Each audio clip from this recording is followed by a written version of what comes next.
So, Dr. Sandler, Sir. you can cure depression and anxiety. Yeah. I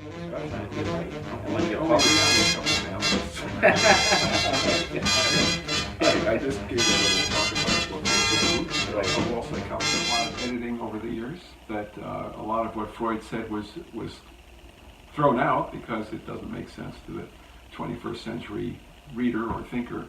But some of his ideas were terrific, really terrific, and they stood the test of time. Ideas we'll talk about, like transference, that the patient is transferring feelings onto the therapist and not even knowing about it. So we've taken some of his best ideas and kept them. And then most of us have gotten rid of the couch, and we have 2 chairs, and we talk face to face. The passive listening of the classical analyst has been replaced. We ask questions, we redirect, we interrupt. It's more of a 2-person conversation now. All of that goes into what we call dynamic psychotherapy, and that's what I've written about in my book. This is something called signal anxiety. Yeah. What was that? This is one of Freud's early concepts that we have kept. As I say, we've thrown out some of his ideas. We don't think that every man needs therapy because of an unresolved Oedipus complex. But signal anxiety is a critical insight he had. He said anxiety can come from something in your environment. If the boss says, I'm going to hand out pink slips on Monday, I can't say who, but have a nice weekend, everybody. Everybody goes home anxious because of the boss. But some anxiety, he said, is a signal from your own ego. So if you have a lot of rage against your father, which Carla had for his drunken fits and his domestic violence and hitting her mother,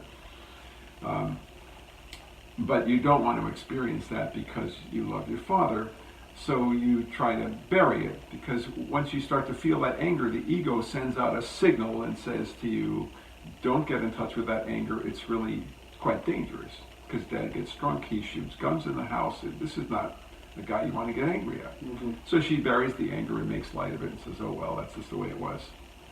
Yeah. So that's signal anxiety. So in the office, when I see her chewing her lip and making nervous laughter, I think there's some kind of anxiety, and I wonder if it's something in her own emotions that's stirring it up. There's signal anxiety, and then there's defenses. Can you explain? Yeah. What is defenses? Well, the defense for her was, I said at some point, how do you feel talking about all this stuff going on in your family background? And she says, well, it was a long time ago, it feels like it never happened. So she's using the defense of denial. She just told me it happened. And then the other part of her mind says, it feels like it never really happened. And that's how she blocks the feelings and the thoughts related to it. We're talking about defenses against your own thoughts, feelings, painful memories. This is one of the really critical gems that Freud gave us, the idea of defense mechanisms. And everybody seems to know it.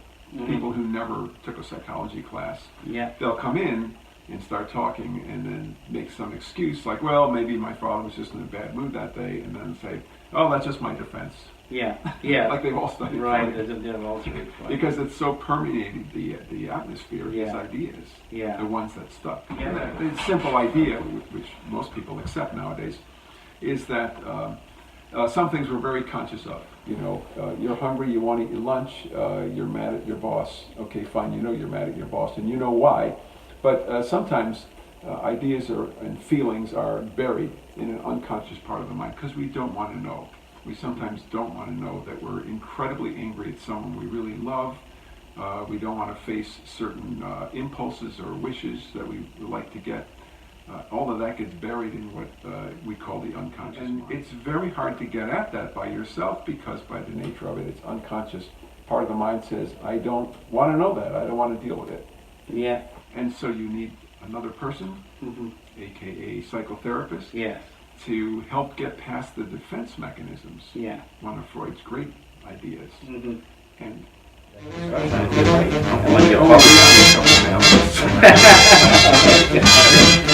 I just gave a little